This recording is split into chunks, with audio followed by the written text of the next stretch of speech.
Friends, આજે હું તમારી સાથે શેર કરીશ એકદમ સોફ્ટ કલાકંદની રેસીપી. મારી ડિટેલ રેસીપી જોવા માટે મારી ચેનલની વિઝિટ કરો. રેસીપી પસંદ આવે તો લાઈક કરવાનું ન ભૂલતા. ઘરે કલાકંદ બનાવવો ખૂબ જ સરળ છે. ચાલો રેસીપી શરૂ કરીએ. કલાકંદ બનાવવા માટે પેનમાં થોડું પાણી એડ કરીશું. સાથે 3 કપ જેટલું દૂધ એડ કરીશું. હવે દૂધને આપણે તાવીતાની મદદથી સતત હલાવીશું. તમે જોઈ શકો છો દૂધ આપણું અડધું થઈ ગયું છે. હવે તેમાં 1/4 ટીસ્પૂન જેટલા લીંબુના ફૂલ એડ કરીશું.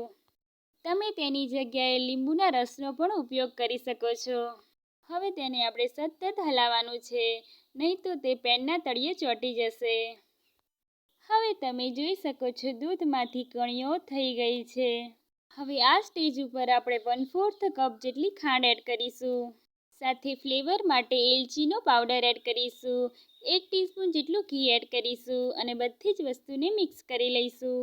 ગેસની ફ્લેમ આપણે હાઈ જ રાખવાની છે.